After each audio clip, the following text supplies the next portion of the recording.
والجماعة جماعة الحق والهدى والسنة هم السلفيون.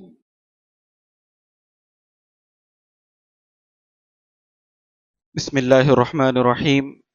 الحمد للہ رب العالمین والصلاة والسلام علی اشرف الانبیاء والمرسلین نبینا محمد وعلی آلہ واصحابہ اجمعین.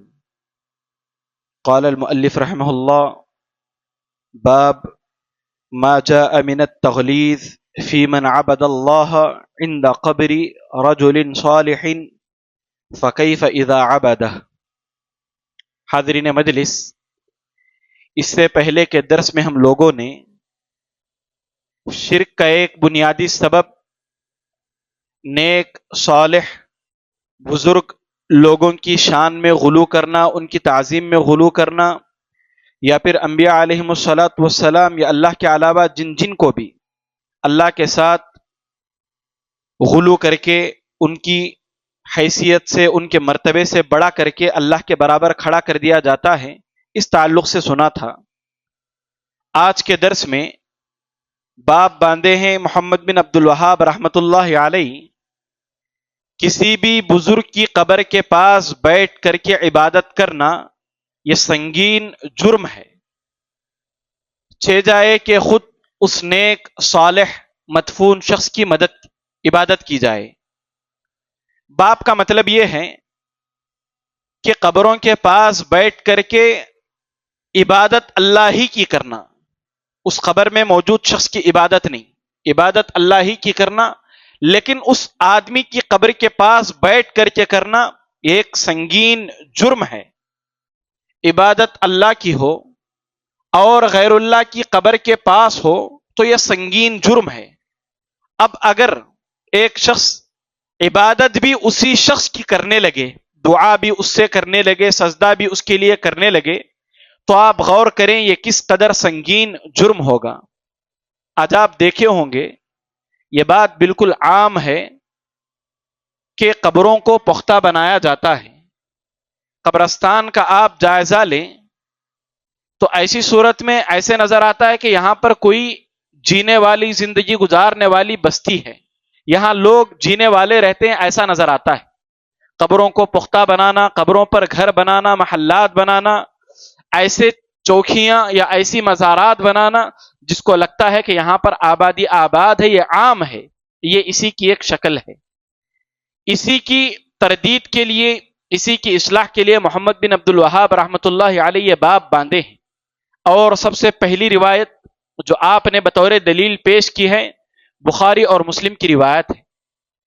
حضرت عائشہ رضی اللہ عنہا اس روایت کی راویہ ہیں، اور حضرت ام سلمہ رضی اللہ عنہا کے توسط سے بیان کرتی ہیں کہ حضرت ام سلمہ رضی اللہ عنہا نے اللہ کے نبی صلی اللہ علیہ وسلم کے سامنے، حبشہ ایک ملک ہے، وہاں کے جو چرچ تھے ان کا تذکرہ کیا، اور ان چرچوں میں وہ لوگ حضرت عیسیٰ علیہ الصلوۃ والسلام، حضرت مریم علیہ السلام وغیرہ کے مجسمے بت بنا لیے تھے.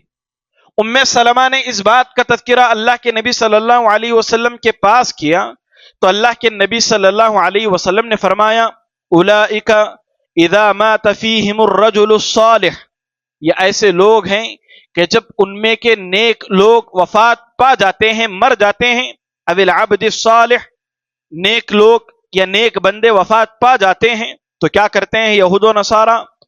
بنو علی قبرہ مسجدا، ان کی قبروں پر مسجد بنا لیتے ہیں. وصوروا فیہ تلک الصور، اور ان کی قبروں پر ان کے مجسمے، ان کی تصویریں بھی بنا کر کے لگا دیتے ہیں. آگے اللہ کے نبی فرماتے ہیں: اولئک شرار الخلق عند اللہ، یہ لوگ اللہ کے پاس سب سے بدترین مخلوق ہیں. نیک لوگ جب وفات پا جائیں، ان کی قبروں کے پاس ان کی قبروں کو پختہ بنانا اور ان کی تصویریں بنا کر کے وہاں پر لگا کر کے مجاور بن کر کے بیٹھ جانا، ایسے لوگوں کو اللہ کے نبی نے فرمایا شرار الخلق، یہ امت کے سب سے بدترین لوگ ہیں اللہ کے نزدیک. آگے فرماتے ہیں: فَهَؤُلَاءِ جَمَعُوا بَيْنَ الْفِتْنَتَيْن، یہ لوگ یہود و نصارہ دو فتنوں کو یہ لوگ جمع کر دیے تھے. کیا ہیں وہ دو فتنے؟ فتنۃ القبور و فتنۃ التماثیل، ایک قبروں کا فتنہ، انبیاء کی وفات کے بعد، نیک لوگوں کی وفات کے بعد ان کی قبروں کو عبادت گاہ بنا لیے، ایک فتنہ۔ دوسرا فتنہ و فتنۃ التماثیل و فتنۃ التماثیل، تصویروں کا فتنہ، مجسموں کا فتنہ، بتوں کا فتنہ۔ ایک تو قبر ہوتی ہے لیکن ساتھ ساتھ تصویریں اور ان کے بت بھی بنا لیتے ہیں، یہ دو فتنے بھی ان کے یہاں جمع ہو گئے۔ یہ سب سے پہلی دلیل محمد بن عبد الوہاب رحمۃ اللہ علیہ نے یہاں پر ذکر کیے ہیں، اس میں اس بات کی تردید ہے کہ قبروں کو عبادت گاہ بنانا، یعنی قبروں کے پاس جا کر کے عبادت کرنا، یہ انسان کو اللہ کے پاس سب سے بدترین مخلوق بنانے کے مترادف ہے۔ ام سلمہ رضی اللہ عنہا کے توسط سے روایت آئی ہے۔ ام سلمہ رضی اللہ عنہا کون ہے؟ آگے کی ایک اور روایت ہے، اس روایت میں آپ اس بات کو جانیں گے۔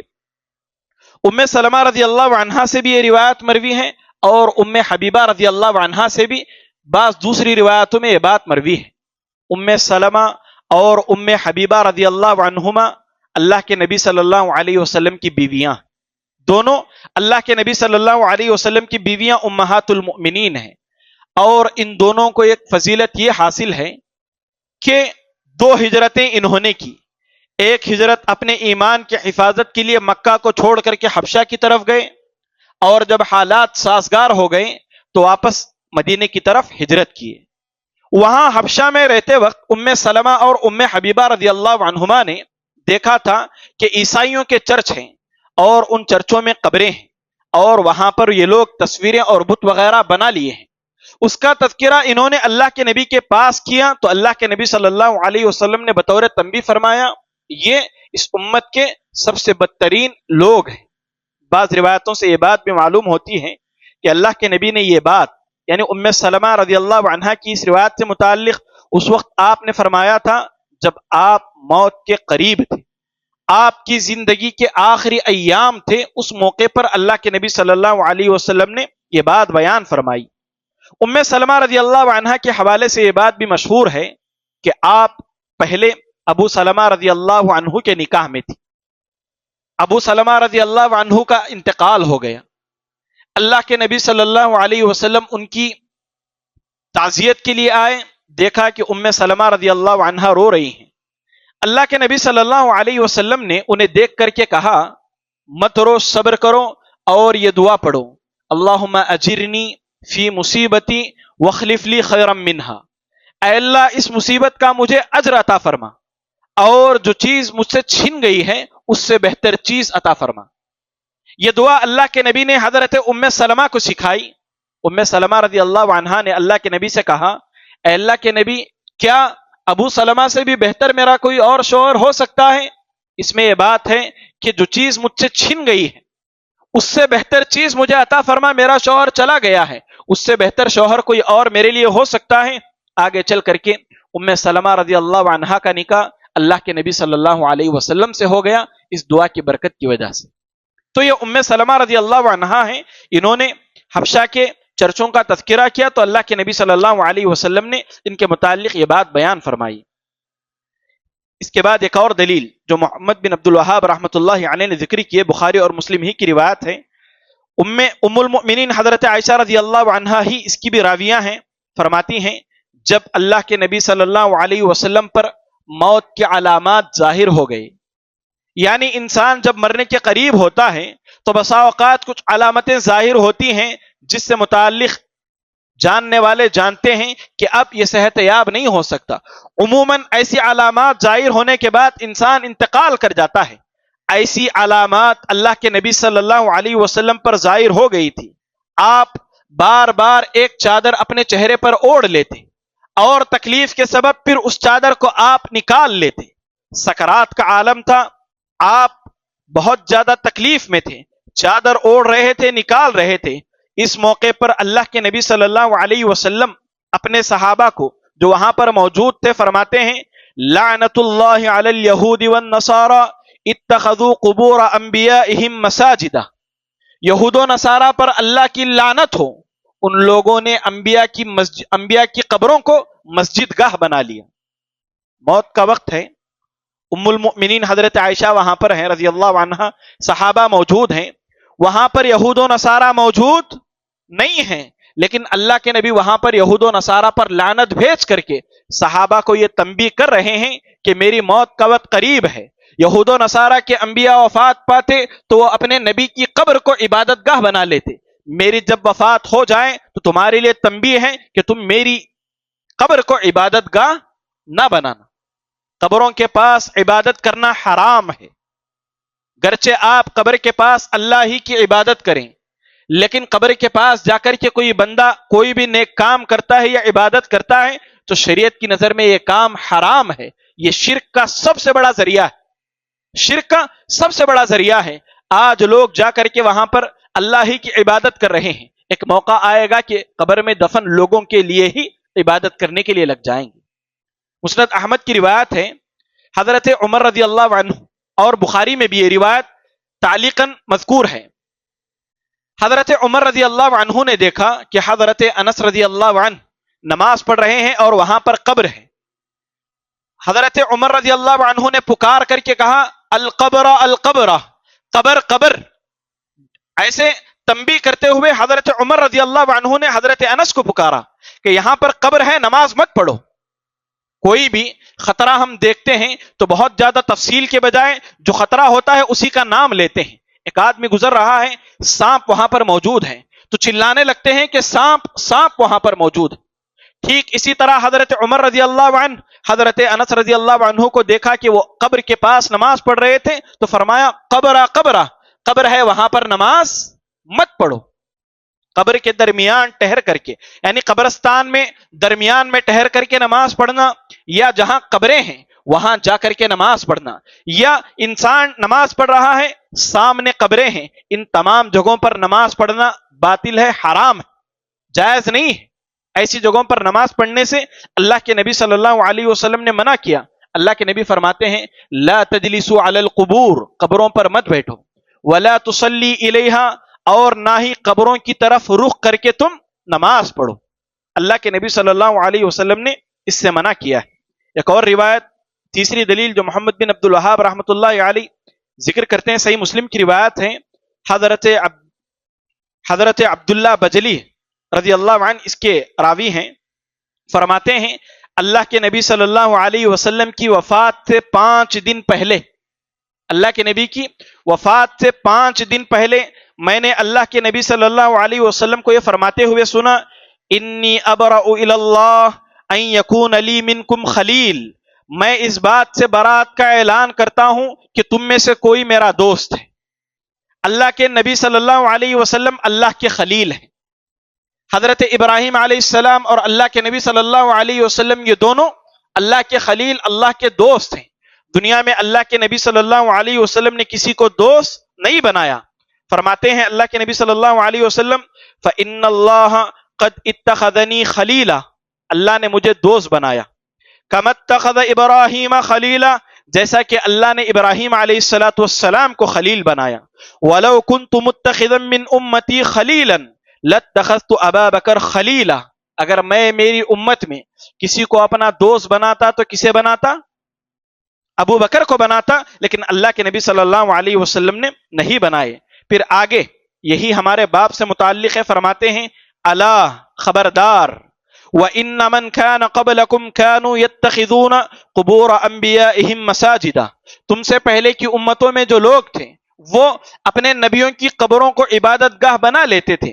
الا فلا تتخذوا القبور مساجدا فإني أنهاكم عن ذلك، تم قبروں کو عبادت گاہ نہ بناؤ، میں تمہیں اس سے منع کرتا ہوں۔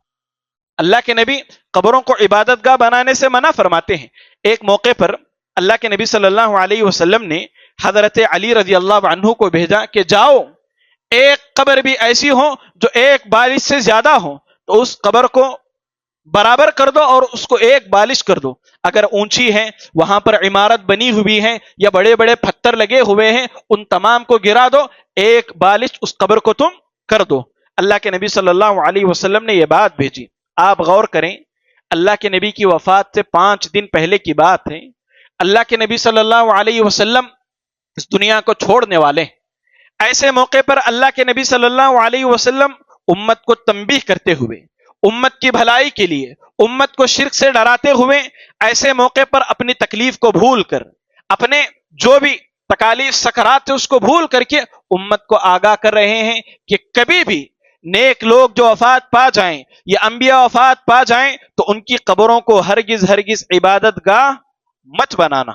ایک اور دلیل جو مسند احمد کی روایت ہے، حضرت عبداللہ بن مسعود رضی اللہ عنہ راوی ہیں، فرماتے ہیں اللہ کے نبی نے فرمایا ان من شرار الناس من تدرکہم الساعہ، جب قیامت برپا ہوگی اس وقت جو لوگ زندہ رہیں گے وہ اس امت کے سب سے بدترین، سب سے برے لوگ ہوں گے۔ قیامت جب واقع ہوگی تو اس وقت جو لوگ زندہ ہوں گے وہ لوگ کیا ہوں گے؟ سب سے برے اور سب سے بدترین لوگ ہوں گے اور وہ زندہ ہوں گے۔ ایک بات۔ دوسری بات اللہ کے نبی نے فرمایا والذین یتخذون القبور مساجد، اور ان میں وہ لوگ بھی ہوں گے جو قبروں کو مسجد بنا لیے تھے، قبروں کو مسجد بنا لیے تھے، یہ لوگ بھی ان میں موجود ہوں گے۔ تو سوچو آج وہ لوگ دنیا میں موجود ہیں جو قبروں کو مسجد بنا لیے ہیں، قبروں کو مسجد بنا لیے ہیں۔ قیامت کتنی قریب ہے اس کا اندازہ مجھے اور آپ کو ہو جاتا ہے، اس لیے کہ قیامت جب واقع ہوگی برے لوگوں پر واقع ہوگی، ان برے لوگوں میں بطور خاص وہ لوگ موجود ہوں گے جو قبروں کو عبادت گاہ بنا لیے تھے۔ تو یاد رکھیں جہاں بھی قبر ہے وہاں پر سفر کر کے جانا یا وہاں پر کوئی بھی نیک کام کرنا حرام ہے۔ حتیٰ کہ اہل علم لکھتے ہیں اگر کوئی یہاں سے سفر کر کے تاج محل دیکھنے جاتا ہے، تاج محل مقبرہ ہے، شرعاً درست نہیں ہے، احتیاط کا تقاضا ہے کہ اگرچہ آدمی کی نیت اس عمارت کو دیکھنے کی ہوتی ہے لیکن وہ عمارت بنائی گئی ہے ایک قبر کی یاد میں، کہیں نہ کہیں قبر کا پہلو بھی شامل ہے، علماء اس سے بھی منع کرتے ہیں۔ سوچو وہ لوگ جو مزاروں کے پاس جا کر کے سفر کر کے جاتے ہیں، اسی طرح وہاں پر جا کر کے بطور خاص عبادت کرتے ہیں، وہ کس قدر سنگین جرم کے مرتکب ہیں۔ آپ میں سے کوئی جب انہیں ڈراتا ہے یا سمجھاتا ہے کہ قبروں کے پاس جا کر کے عبادت کرنا، نماز پڑھنا یا صدقہ و خیرات کرنا حرام ہے، درست نہیں ہے، تو وہ آپ کو کہتے ہیں اللہ کے نبی صلی اللہ علیہ وسلم کی مسجد نبوی ہے، وہاں پر اللہ کے نبی صلی اللہ علیہ وسلم کی قبر موجود ہے۔ اگر قبرستان میں جا کر کے نماز پڑھنا منع ہوتا یا قبروں کے پاس جا کر کے نماز پڑھنا منع ہوتا تو مسجد نبوی میں اللہ کے نبی صلی اللہ علیہ وسلم کی قبر موجود نہیں ہوتی۔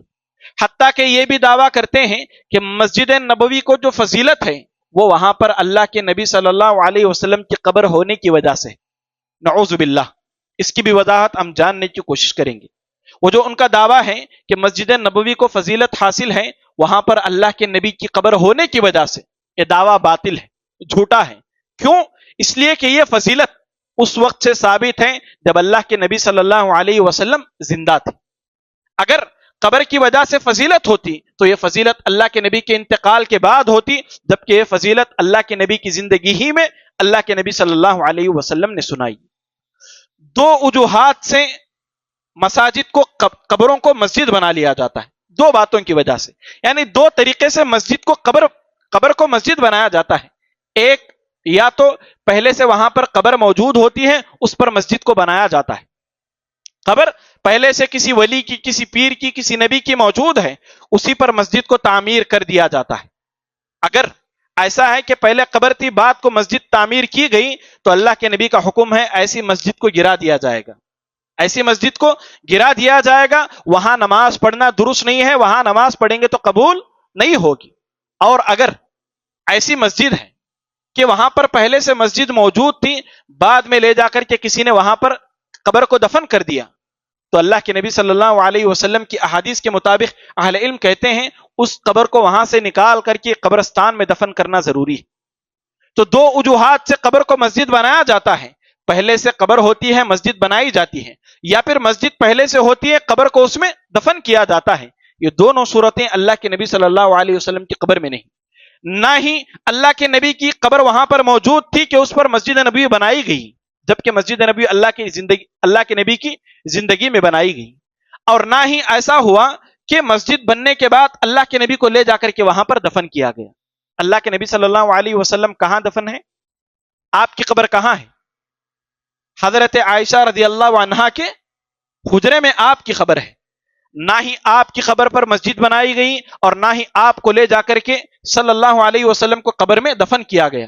آج دنیا میں جتنی بھی مزارات ہیں یا جتنی بھی مساجد ہیں جہاں پر قبریں ہیں، دو میں سے ایک صورت آپ کو نظر آئے گی، پہلے سے قبر تھی مسجد بنا دی گئی، یا پھر مسجد پہلے سے تھی بعد میں لے جا کر کے قبر کو دفن کر دیا گیا۔ یہ دونوں صورتیں اللہ کے نبی صلی اللہ علیہ وسلم کی قبر سے متعلق نہیں۔ اللہ کے نبی صلی اللہ علیہ وسلم کے انتقال کے بعد تقریباً 100 سال کے اخیر میں یا دوسری صدی کے شروع میں ولید بن عبد الملک بن مروان، اس کے دور میں انہوں نے اللہ کے نبی صلی اللہ علیہ وسلم جہاں دفن ہے حضرت عائشہ رضی اللہ عنہا کے حجرے کو بھیڑ کے پیش نظر لوگ وہاں سفر کر کے جاتے ہیں، دن بدن جگہ کی تنگی کی وجہ سے اس حجرے کو مسجد میں داخل کر لیا، یعنی وہ حجرہ بھی مسجد کی توسیع کی گئی تو مسجد کے احاطے میں آ گیا۔ اس وقت موجود تابعین نے، صحابہ نے منع کیا تھا کہ ایسے مت کیا کرو، سعید بن مسیب رضی رحمت اللہ علیہ نے منع کیا تھا، اور بہت سارے تابعین ان کے اس فیصلے سے ناراض بھی تھے۔ تو گویا یہ متفقہ فیصلہ نہیں ہے کہ حضرت عائشہ رضی اللہ عنہا کے حجرے کو مسجد نبوی میں لے لیا گیا، پہلی بات۔ دوسری بات یہ کہ جب حضرت عائشہ رضی اللہ عنہا کے حجرے کو مسجد میں داخل کیا گیا تو ایسی صورت میں اس کو مسجد سے منفصل رکھا گیا، اس کی دیواریں، اس کے حدود سب مسجد نبوی سے الگ تھی۔ آج بھی اس کی ترتیب ایسی ہے کہ امام جب سجدہ کرتا ہے تو کسی بھی صورت وہ مسجد کی طرف نہیں کرتا، اس کا رخ اس طرف کر دیا گیا ہے کہ امام جب سجدہ کرے تو اس کا سر یا اس کا قبلہ قبر کی طرف نہ ہو۔ تو گویا یہ جو فیصلہ تھا اس سے راضی نہیں تھے اس وقت جو اہل علم موجود تھے، تابعین موجود تھے۔ دوسری بات، جو لوگ دعویٰ کرتے ہیں کہ مسجد میں قبر کیوں ہے، ایک جواب اہل علم نے یہ بھی دیا ہے کہ 3 مساجد ہیں جن کی طرف سفر کر کے جانا انسان کے لیے مشروع ہے۔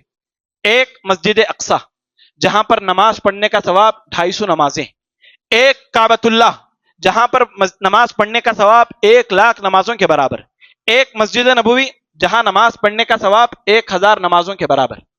اب جہاں لوگ سفر کر کے جاتے ہیں ساری دنیا سے، وہاں تنگی کی وجہ سے یہ فیصلہ لیا گیا۔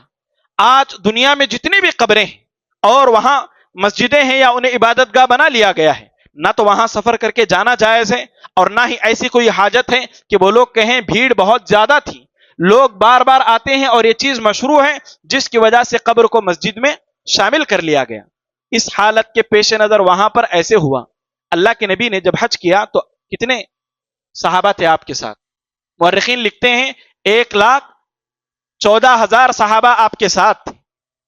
1,14,000 کا مجموعہ اس وقت بہت بڑا مجموعہ تھا، بہت بڑا مجموعہ، اتنے زیادہ لوگ ایک موقع پر جمع نہیں ہوتے تھے۔ آج آپ دیکھیں لاکھوں کی تعداد میں لوگ کعبۃ اللہ اور مسجد نبوی کی طرف جاتے ہیں۔ سوچو اللہ کے نبی کے دور میں مسجد کی جتنی حد بندی تھی یا صحابہ کے دور میں مسجد کی جتنی حد بندی، جتنی جگہ تھی، وہ جگہ کافی ہوتی؟ ہرگز نہیں۔ ان حالات کے پیش نظر وہ فیصلہ لیا گیا، اس وجہ سے نہیں کہ یہاں پر اللہ کے نبی صلی اللہ علیہ وسلم کی قبر ہو اور لوگ آ کر کے عبادت کریں، سجدہ کریں، یہ مقصد کسی کا بھی نہیں تھا۔ اور آپ یاد رکھیں اللہ کے نبی صلی اللہ علیہ وسلم کی روایت ہے کہ انبیاء کو وہیں دفن کیا جاتا ہے جہاں ان کا انتقال ہوتا ہے، اور اللہ کے نبی کا انتقال مسجد میں نہیں ہوا، اللہ کے نبی کا انتقال گھر میں ہوا تھا۔ تو وہ لوگ جو بھی دعویٰ کرتے ہیں کہ قبرستان جہاں ہوتا ہے وہاں جا کر کے نماز پڑھنا درست ہے، اس لیے کہ اللہ کے نبی صلی اللہ علیہ وسلم کی مسجد بھی وہاں ہے، ان وجوہات کی بنا پر ان کا دعویٰ جھوٹا ہے، باطل ہے۔ ہم میں سے بہت سارے لوگ سفر کر کے سری رنگا پٹن کی طرف جاتے ہیں، وہاں بسا اوقات لوگ نماز بھی پڑھنے لگتے ہیں، وہاں جو حد بندی ہے وہاں پر جگہ جگہ پر قبریں ہیں، دائیں بائیں ادھر ادھر قبریں ہیں۔ علماء کہتے ہیں ایسی جگہوں پر نماز پڑھنا درست نہیں ہے اور وہاں پر جانا بھی درست نہیں ہے، وہاں پر جانا بھی درست نہیں ہے، حتی المقدور ایسی جگہوں پر انسان کو وہاں جانے سے بچنا چاہیے۔ تو کل ملا کر کے ہمارے آج کی اس پڑھے ہوئے باب کا خلاصہ یہ ہے کہ قبر کے پاس جا کر کے کسی بھی طرح کی عبادت کرنا حرام ہے، جائز نہیں ہے۔ اس لیے کہ بندہ جب قبر کے پاس جا کر کے عبادت کرتا ہے، وہ جتنا بھی اخلاص کا دعویٰ کریں، جتنا بھی وہ اپنے عبادت اللہ کے لیے کرنے کا دعویٰ کریں، کہیں نہ کہیں اس قبر کی تعظیم کا قصد ضرور اس کے دل میں ہوتا ہے۔ اور وہ کہتا ہے کہ ایسی کوئی ہماری نیت نہیں ہے، تب پھر وہ وہاں جاتا کیوں ہے؟ قبر کی تعظیم کا ارادہ ضرور بھی ضرور ہوتا ہے، اسی لیے لوگ وہاں سفر کر کے جاتے ہیں۔ ایسی مسجد جہاں قبر ہے یا پھر قبرستان میں جا کر کے نماز پڑھنا شرعاً درست نہیں ہے۔ ایک اور روایت ہے جس میں یہ بات ہے کہ اللہ کے نبی صلی اللہ علیہ وسلم نے قبرستان میں جا کر کے نماز جنازہ ادا کی تھی۔ ایک عورت جو مسجد کی صفائی کیا کرتی تھی، اس کا انتقال ہو گیا۔ بعض روایتوں میں عورت کا، بعض روایتوں میں مرد کا ذکر ہے۔ اللہ کے نبی صلی اللہ علیہ وسلم کو اطلاع نہیں ہوئی۔ اللہ کے نبی صلی اللہ علیہ وسلم اس کو غائب پایا تو صحابہ سے پوچھے کہ وہ آدمی کہاں گیا؟ تو بتایا گیا کہ اس آدمی کا انتقال ہو گیا اور ہم نے تدفین کر دی۔ تو اللہ کے نبی نے جا کر کے اس کی قبر کے پاس نماز ادا کی تھی۔ تو نماز جنازہ کا جہاں تک تعلق ہے، ان وجوہات کی بنا پر اگر کوئی بندہ جا کر کے نماز پڑھ لیتا ہے، بن باز رحمۃ اللہ علیہ، ابن عثیمین رحمہ اللہ وغیرہ کا فتویٰ ہے کہ جائز ہے۔ لیکن ایسی نماز جس میں رکوع اور سجدہ ہو، قبرستان کے درمیان پڑھنا یا جہاں قبریں ہیں وہاں پڑھنا، یا ایسی مسجد میں پڑھنا کہ جہاں پر قبر ہے، یا ایسی جگہ پڑھنا قبر کے اوپر مسجد بنائی گئی ہے، حرام ہے، جائز نہیں ہے۔ اللہ رب العالمین سے دعا ہے کہ اللہ تبارک و تعالی ہم تمام کو قبر کے پاس جا کر کے کسی بھی طرح کی عبادت کرنے سے ہم تمام کی حفاظت فرمائیں۔ یہ شرک کا ایک ذریعہ ہے۔ قبر کی تعظیم، قبر میں غلو کی ایک بدترین شکل ہے، اور ایسے لوگ سب سے بدترین لوگ ہیں، اور ایسے ہی لوگ زندہ رہیں گے جب قیامت واقع ہو جائے گی۔ اللہ ہم تمام کی اس سے حفاظت فرمائے۔ معزز حاضرین، جیسا کہ آپ لوگوں سے روزانہ درس کے بعد 3 سوالات کیے جاتے ہیں، آج کا پہلا سوال یہ ہے، 2 وجوہات کی بنا پر قبر کے پاس مسجدیں ہوتی ہیں یا مسجد کے پاس قبر ہوتی ہے، وہ 2 وجوہات کیا ہیں؟ 2 طریقے بتائیے۔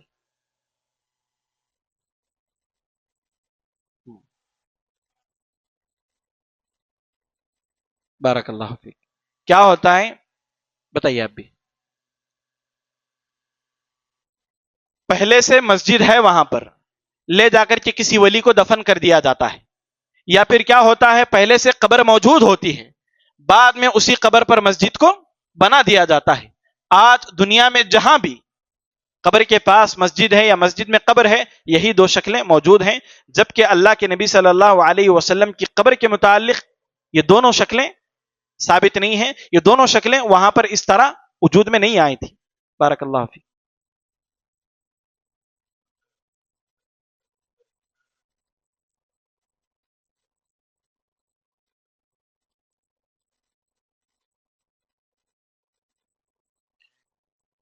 سوال یہ ہے کہ مسجد ایسی جگہ ہے جہاں قبریں تھیں لیکن قبر کے نشانات کو مٹا دیا گیا، تو ایسی صورت میں آپ کو پختہ علم ہے اور یہ بات صحیح ہے، تو ایسی جگہ نماز پڑھنا درست نہیں ہے۔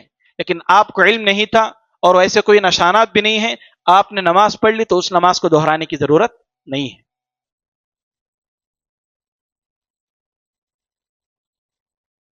آپ نے حدیث سنی، اللہ کے نبی نے فرمایا لا تجلسوا علی القبور، قبروں پر مت بیٹھو، ولا تصلی الیہا، اور نہ ہی قبروں کی طرف رخ کر کے نماز پڑھو۔ تو بعض لوگ کہتے ہیں کہ اگر قبر پیچھے ہے تو نماز ہو جاتی ہے۔ اس سلسلے میں اہل علم کہتے ہیں کہ اس قبر کے درمیان اور مسجد کے درمیان کوئی حائل نہیں ہے، وہ مسجد کے نام پر جو جگہ ہے اسی جگہ دفن ہے، تو وہاں پر نماز نہیں پڑھنا چاہیے۔ لیکن اگر بیچ میں حائل ہے، مسجد کی جگہ اور اس کے درمیان دیوار ہے، وہ جگہ الگ ہے، مسجد کے نام پر جتنی جگہ ہے وہ الگ ہے، اور قبر پیچھے پڑ رہی ہے، تو وہاں نماز آپ پڑھ سکتے ہیں۔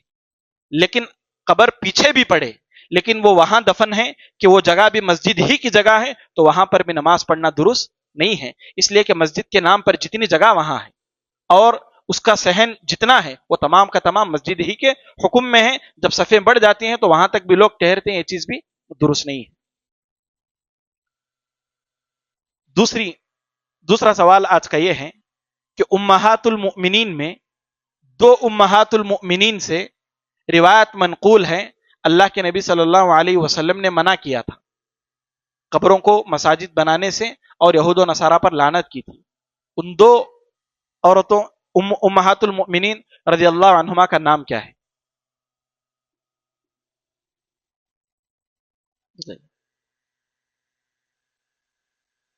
ام سلمہ رضی اللہ عنہا، ام حبیبہ رضی اللہ عنہا. ام سلمہ رضی اللہ عنہا کے متعلق آپ نے مختصر سنا. ام حبیبہ کون ہے؟ کون ہے جانتے ہیں کوئی ام حبیبہ کون ہے؟ اللہ کے نبی صلی اللہ علیہ وسلم کے؟ ہاں وہ تو ہیں. اور ہاں بتائیے. ام زوجہ ہیں، پھوپھی کیسے ہو سکتی ہیں؟ یہ ابو سفیان رضی اللہ عنہ کی بیٹی ہیں. ابو سفیان ایمان نہیں لائے تھے اس وقت حضرت ام حبیبہ ایمان لا چکے تھے، اور ان کے والد اور وہ سب اس وقت جب حالت کفر میں مسلمانوں پر حالات کو تنگ کر رہے تھے تو وہ باپ کو چھوڑ کر کے کہاں چلے گئے تھے؟ حبشہ چلے گئے تھے. وہاں پر ان کے شوہر مرتد ہو گئے. اسلام لائے تھے مکہ میں، حبشہ گئے، ام حبیبہ رضی اللہ عنہا کے شوہر مرتد ہو گئے. اب جس شوہر کے ساتھ انہوں نے سفر کیا تھا وہاں پر نہ گھر ہے، بار ہے، کچھ نہیں. ان کا انتقال، وہ مرتد ہو گئے، چھوڑ دیے، دونوں میں جدائی ہو گئی. تو اس وقت اللہ کے نبی صلی اللہ علیہ وسلم کا نکاح وہاں کے نجاشی نے حضرت نبی کریم صلی اللہ علیہ وسلم سے کروا دیا تھا. تو آپ دیکھیں اللہ کے نبی نے جتنے بیویوں سے نکاح کیا ان تمام میں صرف ایک بیوی آپ کی رضی اللہ عنہا ایسی ہیں جو کنواری ہیں. کون ہے وہ؟ حضرت عائشہ رضی اللہ عنہا. حضرت عائشہ رضی اللہ عنہا کے علاوہ ایک بھی اللہ کے نبی کی بیوی کنواری نہیں ہے، یا تو بیوہ اسی طرح کی عورتوں سے اللہ کے نبی صلی اللہ علیہ وسلم نے نکاح کیا. وہ لوگ جو الزام لگاتے ہیں کہ نعوذ باللہ اللہ کے نبی زیادہ نکاح کر کے نفسانی خواہشات میں پڑ گئے تھے یا خواہشات کے پیچھے پڑ گئے تھے، ان کا دعویٰ جھوٹا ہے، باطل ہے. آپ غور کریں اللہ کے نبی کا جب نکاح ہوا حضرت خدیجہ سے، وہ کون ہے؟ بیوہ ہیں. وہ کس وقت نکاح ہوا ان کا؟ 25 سال اس وقت اللہ کے نبی صلی اللہ علیہ وسلم کی عمر تھی. اور جب حضرت خدیجہ کا انتقال ہوا نبوت کے 10ویں سال، تو اللہ کے نبی کی عمر کتنی تھی اس وقت؟ 50 سال. عین جوانی کے 25 سال اللہ کے نبی نے ایک بیوہ کے ساتھ گزار دیے. اگر اللہ کے نبی صلی اللہ علیہ وسلم نفسانی خواہشات کے پیچھے پڑنے والے ہوتے تو آپ کنواری لڑکیوں سے شادی کرتے، یا پھر کوئی اور بہت ساری وجوہات ہوتی. تو ان کا دعویٰ جھوٹا ہے، باطل ہے. آئیے بارک اللہ فیک.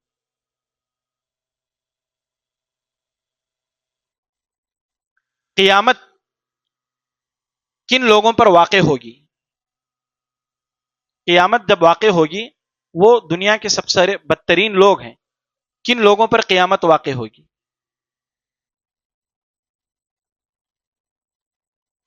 ہاں، جو قبر پرستی میں ملوث رہیں گے.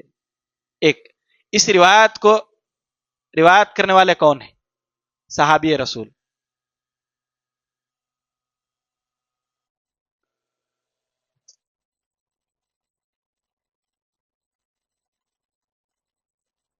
جندب بن عبداللہ البجلی. اور یہ روایت وفات سے کتنے دن پہلے کی ہے؟ بارک اللہ فیک خالد، بارک اللہ فیک. معزز حاضرین، آپ لوگوں کے لیے ایک اعلان یہ ہے کہ جو لوگ پابندی سے شریک ہو رہے ہیں وہ اپنا نام مکمل والد کے نام کے ساتھ وہاں پر لکھا دیں، اس لیے کہ آپ لوگوں کی سرٹیفکیٹ تیار ہو رہی ہیں. سرٹیفکیٹ تیار ہو رہی ہیں، اور جو مکمل حاضر رہے انشاءاللہ ان کے لیے خصوصی انعام بھی رہے گا. امتحان کب ہوگا اس کا بھی جلدی اعلان کیا جائے گا. آج ایک درس ہو گیا، مزید صرف 4 درس ہوں گے. اس کے بعد آپ لوگوں کا بالکل آسان، ہر کوئی لکھ سکتا ہے، اس طرح آسان آپ کا امتحان ہوگا. امتحان کی تاریخ کا بھی انشاءاللہ کل میں اعلان کر دوں گا. تو آپ لوگ تیاری کرتے رہیں، جو نوٹس بنائے ہیں اس سے کریں، یہ یوٹیوب چینل پر موجود ہے اس سے کریں، اور امتحان میں شریک ہو کر کے لکھنے کی کوشش کریں. اور جو لوگ شریک نہیں ہیں، مطلب لکھنا نہیں جانتے، وہ اورل امتحان دے سکتے ہیں. ایک تیسرا اہم اعلان یہ ہے کہ جو لوگ بھی آن لائن سن رہے ہیں اور ہمارے اس سلسلے سے جڑے ہوئے ہیں ان کے لیے بھی یہ رعایت ہے کہ وہ شریک ہو کر کے امتحان لکھ سکتے ہیں. اور اگر انشاءاللہ انہوں نے اچھا امتحان لکھا، انعام کے حقدار ٹھہرے، تو ایسی صورت میں انہیں انعام بھی دیا جائے گا. پہلا انعام کتنا ہے؟ دوسرا 3000 اور تیسرا 2000. آپ میں سے کوئی توحید کا علم سیکھ کر کے 5000 انعام لے گا تو سوچئے اللہ رب العالمین اس کو دنیا میں بھی کیسے عزت سے نوازے گا. اور اگر اس علم پر عمل کرنے والے ہو جائیں تو اللہ رب العالمین آخرت میں بھی آپ کو انعامات سے، توحید کی برکت سے، فضیلتوں سے نوازے گا. ان باتوں کو آپ ذہن میں رکھیں. جاتے ہوئے اپنے ناموں کو درست وہاں پر لکھا کر کے جائیں. آمین. تقبل یا رب العالمین. سبحانک اللہم و بحمدک، اشہد ان لا الہ الا انت، استغفرک و اتوب الیک. وَقُلْ جَاءَ الْحَقُّ وَزَهَقَ الْبَاطِلُ إِنَّ الْبَاطِلَ كَانَ زَهُوقًا.